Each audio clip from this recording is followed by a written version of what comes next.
When a narcissist sees they can't control you anymore, they don't explode. They perform, not with anger, but with heartbreak. Suddenly they're the victim, sick, broke, shattered, and right when you're finally getting stronger, they whisper, "I need you." But what they really mean is, "Come back into my cage." This is their final and most dangerous move. What Carl Jung called a power inversion crisis. They sense the shift. They know you're rising, so they stage a collapse to make your strength feel like cruelty and your freedom feel like abandonment. Don't fall for it. In this video, we'll break down this exact manipulation tactic. Step by step, we'll use Jungian psychology and Stoic clarity to expose how narcissists weaponize vulnerability and how to defend your peace with something called differentiated compassion. If you've ever felt guilty for walking away, this is the clarity you need. Like and subscribe, because knowledge isn't just power, it's protection. Number 1. The narcissist's core fear, your inner strength. At the heart of every narcissist is not confidence, but collapse, concealed beneath a mask. What they project as superiority is often a patchwork of insecurities, stitched together by control. Their greatest fear is not being abandoned, it's being replaced. And even more terrifying to them is the moment you no longer look to them for approval, when you stop asking, explaining, justifying, when you start acting from inner alignment instead of emotional obligation. They don't see you as healed, they see you as dangerous, because now you can walk away without looking back. Carl Jung spoke of this moment as a power inversion. It's the exact point where the person who once held the reins now feels powerless. Watching the one they tried to mold begin to self-actualize, he wrote, "People will do anything, no matter how absurd, to avoid facing their own soul. And the narcissist? They'd rather create chaos than face your freedom." But that shift doesn't happen overnight. It begins subtly. Your voice steadies. Your steps become firmer. You no longer seek to be understood by someone committed to misunderstanding you. And here's what's key. They notice. Before you even fully realize you're changing, they feel it, because their power was always tied to your confusion. And the moment you begin to see clearly, they begin to lose grip. Now here's the twist. Their manipulation rarely starts with cruelty. It begins with idealization. They mirror your best qualities. They praise your uniqueness. They build a fantasy where you feel seen, chosen, special. But it's not love, it's leverage. They are not falling for you. They're investing in control. And the moment that investment begins to crumble, when your thoughts stop orbiting around them, when your worth no longer depends on their mood, they interpret your healing as betrayal. From the Stoic view, this isn't surprising. Marcus Aurelius wrote, "The opinion of 10,000 men is of no value if none of them know anything about the subject." The narcissist's opinion of your worth says more about their emptiness than your evolution. But they won't surrender quietly. They'll fight to reclaim the imbalance. And often, they'll begin with what we call strength shaming. Suddenly, you're not independent. You're selfish. You're not composed. You're cold. You're not confident. You're arrogant. This tactic is designed to confuse you back into submission, to make your progress feel like a problem. But don't mistake guilt for guidance, as Epictetus warned. If someone succeeds in provoking you, realize that your mind is complicit in the provocation. Their words can only injure you if some part of you still seeks their validation. The real task is to observe without absorbing. Let's look at Eleanor Roosevelt. After facing profound personal betrayal, she didn't spiral. She evolved. She redefined herself, not in opposition to the pain, but because of it. Her voice in politics, human rights, and international affairs didn't emerge from comfort. It was born in the ashes of disillusionment, and the world listened, not because she screamed, but because she stood. That's what narcissists fear, not your absence, but your presence, strong, rooted, unapologetic, because it means their illusion no longer holds power. Yet don't be surprised when they return, right at the peak of your clarity. This is calculated. Before their final manipulative act, they will attempt to reverse your momentum. They'll say things like, "You used to be so kind," or "You've let others poison you against me," or the classic, "You've changed." This isn't nostalgia, it's a strategic plea for regression. They miss the version of you that made them feel powerful because the new you doesn't need them. Ask yourself, who benefits from you feeling small? Who profits when you hesitate? Who panics when you grow? Because when you find the courage to honor your truth, to say no without trembling, to walk away without bitterness, you don't just end their control, you expose its illusion. As Jung reminded us, the most terrifying thing is to accept oneself completely, because in that acceptance, you are no longer susceptible to emotional blackmail. Your empathy becomes discerning, your love becomes principled, and your strength becomes unshakable. The narcissist doesn't fear losing you. They fear losing the version of you they could bend. But what they truly cannot survive is the version of you that stands tall and never looks back. Number 2. Strength shaming when confidence becomes their target. Once a narcissist senses your inner shift, when you begin to walk in peace instead of panic, their first counterattack is not loud. It's psychological, it's subtle. They begin to question your transformation, not through open hostility, but through shame-laced language meant to trigger your old insecurities. Suddenly, your confidence is cold, your boundaries are selfish, your silence is punishment. But beneath the words lies one intention: to make your strength feel like a flaw.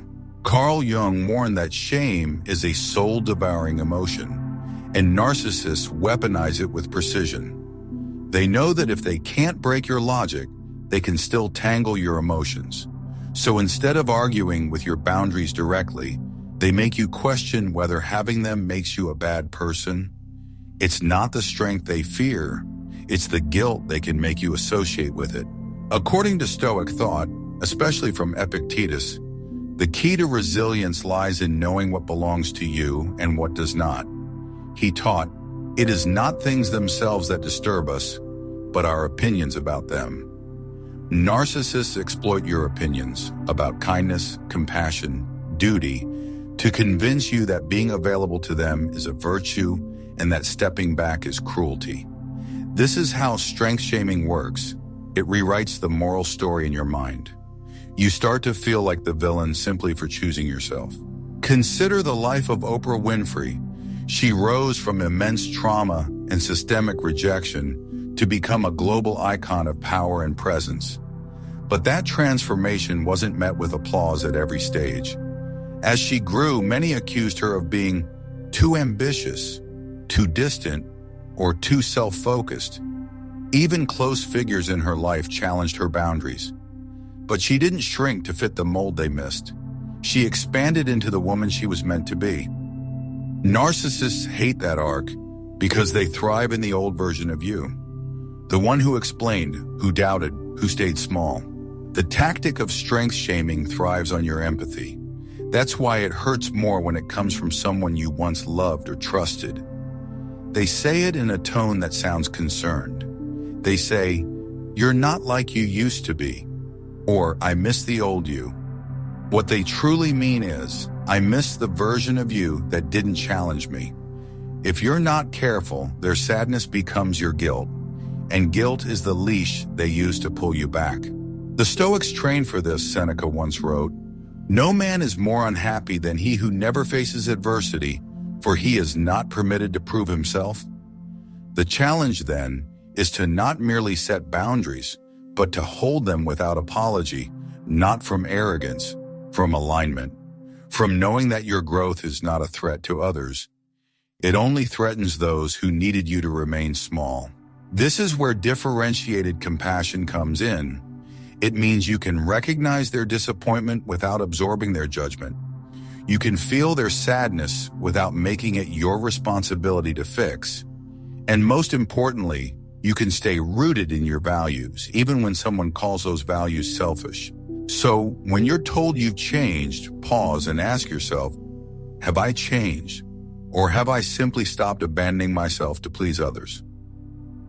There's a world of difference. In fact, Marcus Aurelius instructed us to stand upright, not be kept upright. Your boundaries, your confidence, your inner clarity, they must come from within, not from who applauds you or who resents your light. Because if you dim yourself to make someone else comfortable, you don't protect peace, you betray it. What you must remember is this: their shame is not truth. Their discomfort is not your command. You are not selfish for healing. You are not cold for being clear. You are not cruel for walking away from confusion. You are allowed to evolve, even if they call it arrogance. When a narcissist shames your strength, it's a sign that it's working. Because your light doesn't offend people who are whole. It only threatens those who survive in the shadows. So keep going, stand firm, and let their disapproval echo in the space where you once shrank. Because the one who stands in quiet truth needs no defense. You don't owe your strength an apology, you owe it your protection. Number 3. Nostalgic manipulation, when the past becomes a weapon. Once strength shaming loses its grip, once you stop apologizing for your growth, the narcissist shifts tactics. They reach for something more subtle, more seductive. Memory, not actual memory, but selective memory. They begin to romanticize the past, not because it was better, but because you were easier to control, and so they weaponize nostalgia. They say things like, remember how close we used to be? Or, you used to laugh more, you used to care. And at first, these words don't sound harmful. They sound human, but that's exactly the trap. It's not love they're offering, it's bait dressed as longing. Carl Jung once said, the greatest burden a child must bear is the unlived life of its parents. In a similar way, the narcissist projects their unlived control onto your progress.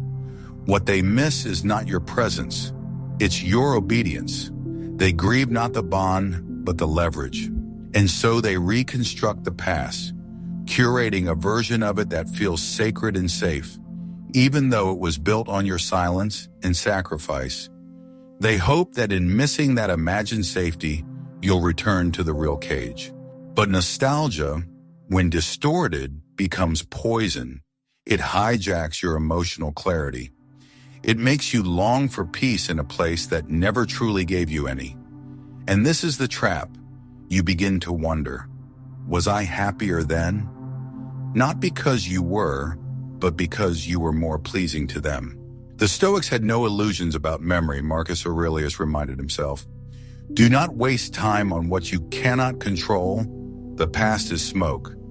When a narcissist uses the past to manipulate you, they are counting on your longing to be the person you once were, the one who tolerated more than she should have, who gave endlessly, who didn't question their motives. But you're not that person anymore, and pretending to be, just to make someone else more comfortable, is not love, it's self-abandonment. Take Maya Angelou as a living example of this principle. Her early years were marked by trauma and deep silence. But when she found her voice, she didn't use it to relive her past. She used it to shape the future. She never went back to performing the version of herself that was quiet, agreeable, digestible. She honored her pain by becoming more of herself, not less. That's the Stoic lesson. Your healing doesn't require a round-trip ticket. It demands presence, not performance. So when someone begins to reminisce selectively, only about the parts of the past where they held more influence, more access, more control, pause, ask yourself, do they miss you or do they miss the version of you that made their life easier? It's in this moment that you must practice what Epictetus called inner separation. He taught that freedom comes not just from walking away physically, but from detaching inwardly, from no longer needing others to understand your truth in order for it to be valid. Nostalgic manipulation loses its grip the moment you see it for what it is, a trap door, not a memory. And yes, because you are human, you will feel the pull. You'll remember the laughter, the intimacy, the moments that made it all seem real. That's normal, but don't confuse a memory with a message. Memory is not a summons. It's a test to see if you'll forget why you left. The narcissist doesn't want healing. They want rewinding. They want to press play on an old script, one where your needs were an afterthought and your boundaries were soft enough to step over. When you don't comply, they'll accuse you of being heartless, cold, or ungrateful. But what they really mean is, I don't like this new version of you. I can't control her. Here's the unfiltered truth.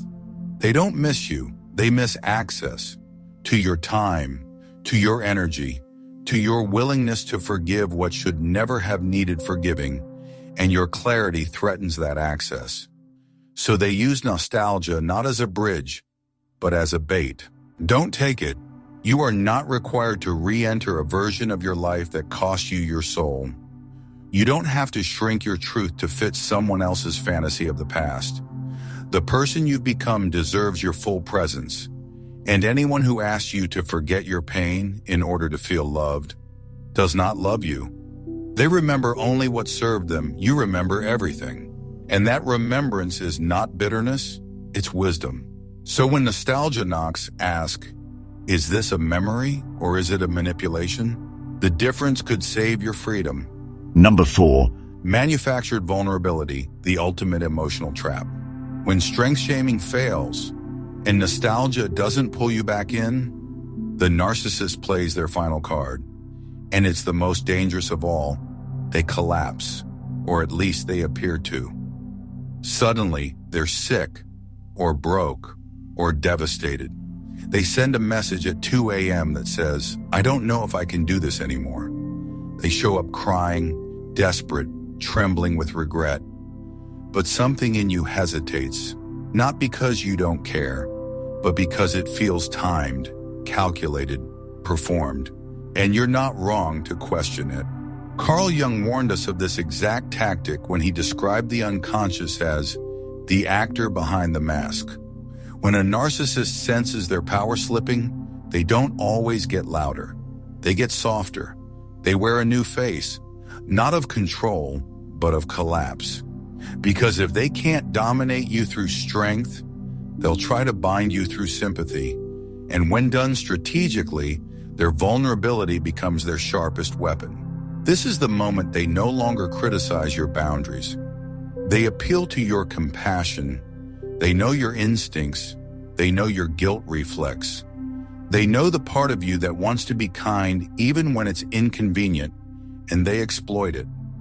Suddenly, they're telling you about their health scare, or the job they lost, or the deep emotional wound they never told anyone else about.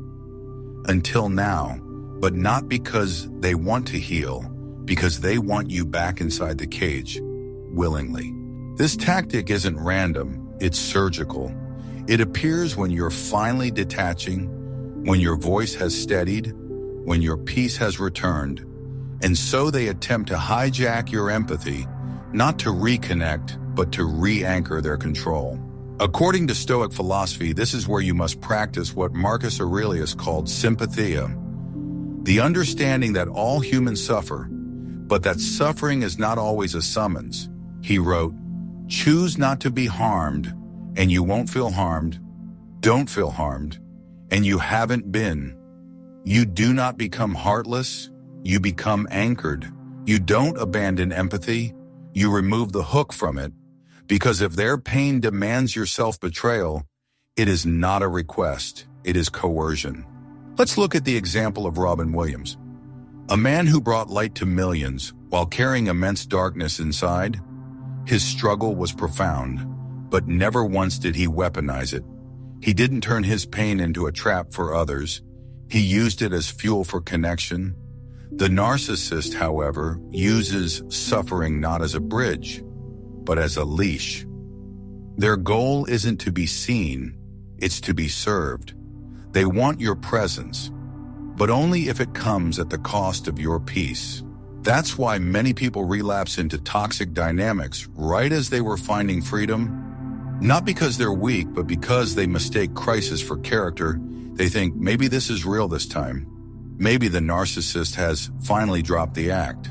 But what they don't see is that the act has only changed form. Seneca once wrote, "We suffer more in imagination than in reality." And this is the dangerous illusion. When someone who hurt you appears broken, your mind begins rewriting the story. You start imagining their pain. You start filling in the emotional gaps. You feel guilty for healing while they're still hurting. And if you're not careful, you'll walk right back into the fire you just escaped, out of compassion, not clarity. So what's the antidote? Differentiated compassion. You feel for them, you care, but you do not carry. You offer kindness, but not sacrifice. You say, "I hope you get the help you need," but you do not become the help. Because the moment helping them means hurting yourself, you are no longer giving, you're bleeding. The Stoics were not cold, they were clear. They believed that love must be guided by wisdom, that compassion must serve truth, not guilt, that boundaries are not the opposite of care, they are its highest form. So when the narcissist collapses right as you're rising, pause, look deeper. Ask yourself, is this pain seeking healing or is it seeking control? Because real crisis reaches out for help. Manufactured crisis reaches in to trap you. And your job is to know the difference. Number 5. The true goal, breaking your boundary, not seeking help. At first glance, the narcissist's behavior may look like desperation, like a wounded person asking for a lifeline. But when you look closer, when you strip away the performance, the perfectly timed crisis, the emotional theatrics, you'll see the real intention underneath. The goal isn't healing, it's leverage. The narcissist doesn't need your help, they need your surrender, because in their mind, getting you to break your own boundary is the ultimate victory. It's not about reunion, it's about domination dressed as vulnerability. Carl Jung believed that our greatest vulnerability lies not in what others do to us, but in what we unconsciously allow, he wrote. Until you make the unconscious conscious, it will direct your life and you will call it fate. And this is precisely where the narcissist strikes. They know how to activate your old patterns, your need to feel needed, your fear of guilt, your discomfort with being seen as cold.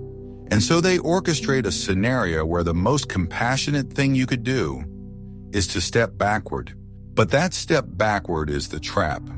Not because helping others is wrong, but because in this case, it's not actually help. It's proof. Proof to them that no matter how strong you get, they can still bend you. And that proof feeds their illusion of control. It tells them they still matter more than your peace. According to the Stoics, nothing should matter more than the state of your soul. Marcus Aurelius wrote, "If it is not right, do not do it. If it is not true, do not say it.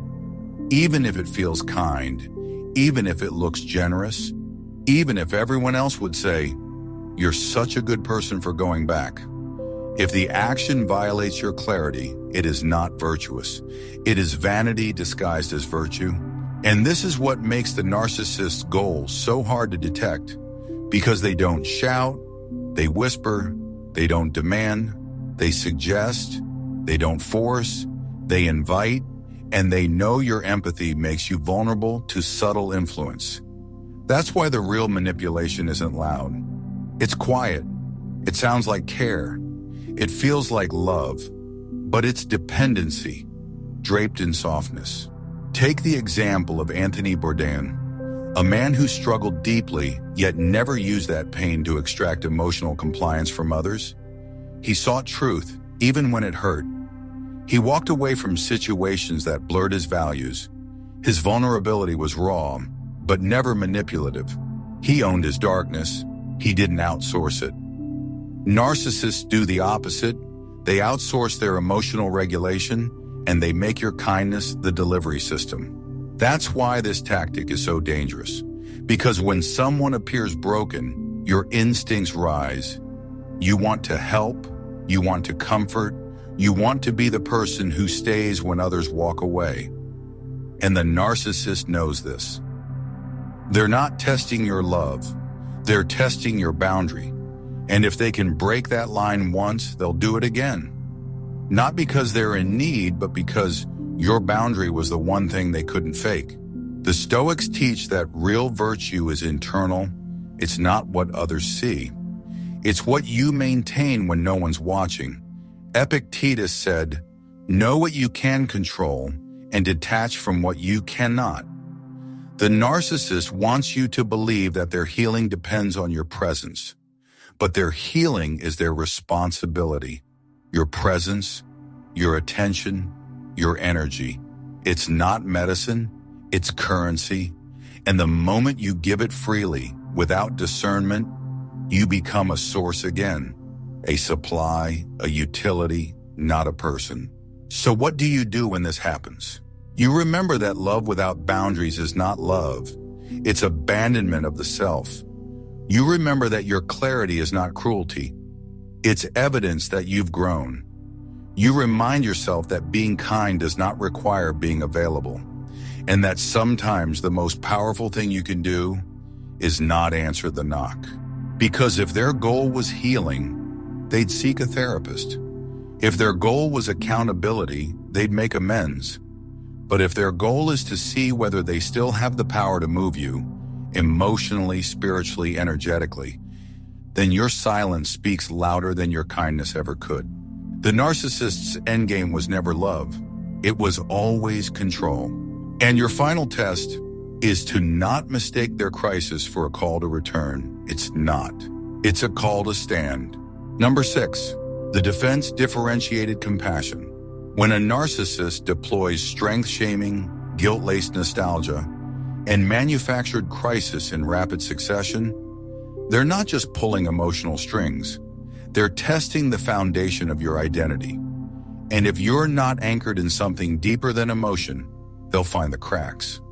That's why your strongest defense is not distance alone. It's not silence alone. It's not even boundaries alone. It's something more refined, more internal, something the Stoics, Jung, and the emotionally wise all understood.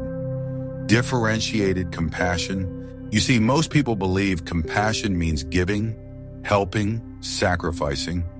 But the Stoics saw compassion not as a loss of self, but a disciplined recognition of the whole. Marcus Aurelius wrote, "What injures the hive injures the bee." If saving someone means destroying your own peace, it's not help, it's harm multiplied. Narcissists rely on your inability to distinguish between compassion and compliance. They don't want your help. They want your sacrifice, dressed in the costume of moral duty. And that's where differentiated compassion becomes your armor. It's not about becoming cold. It's about becoming clear. It allows you to witness suffering without internalizing it, to care without being consumed, to offer warmth without burning your own house down to do it. It's the ability to say, "I love you," and still walk away if staying means losing yourself. Carl Jung said, "Compassion is not about pity. It is about knowing your darkness well enough to sit in the darkness of others without losing your light." And that's the key. The narcissist will try to pull you back into that room of shadows. But this time, you're no longer afraid, because you've built your own flame, and you know when the moment comes, you can observe and step out. Let's bring in the example of Fred Rogers. Mr. Rogers, a man remembered for his unwavering empathy, but few mention his boundaries. He responded to letters from thousands of children, but he chose his moments carefully. He wasn't absorbed by every emotional demand. He moved with intention, not compulsion. His compassion was precise, measured, strong. That's what differentiated compassion looks like in practice. Stillness, even in the face of pain. But to the narcissist, that stillness looks like rejection. When you don't rush in to save them, they say, you don't care. When you choose space, they say, you're heartless. When you draw a line, they say, you've changed. But what they're really saying is, you're no longer controllable. And that's the truth they cannot tolerate. This is when the Stoic practice of assent becomes essential, Epictetus taught. Don't let the force of impression carry you away. Say to it, hold up, let me see what you are and what you represent. When a narcissist cries, collapses, or catastrophizes, you do not react, you pause, you ask yourself, is this request rooted in truth or in fear? Is this need an opportunity for real connection or a strategy to reestablish control? That pause is not cold, it is conscious. It is the moment you take your power back, not through resistance, but through clarity. And what you'll discover is this. You can feel deeply and still say no. You can care and still close the door. You can love someone and still recognize that staying would mean betraying your own evolution. That's not cruelty. That's maturity. That's emotional sovereignty. Differentiated compassion is not soft. It is steel wrapped in silence. It is love without leash. It's knowing that not every plea is sincere and not every crisis is your responsibility. You were not born to be the emotional crutch of someone who only remembers your value when they're losing control. So when the narcissist performs collapse, when they tremble, beg, spiral, your role is not to fix, it is to witness. It is to stay grounded.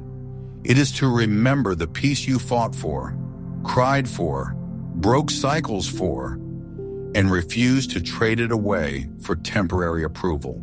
And if they say, you're cruel for not helping me, you can simply breathe. You don't owe them guilt. You don't owe them explanation. You owe yourself loyalty. Because the truth is, you've already helped them more than they'll ever admit. But now, it's time to help yourself. You don't need to defend your clarity.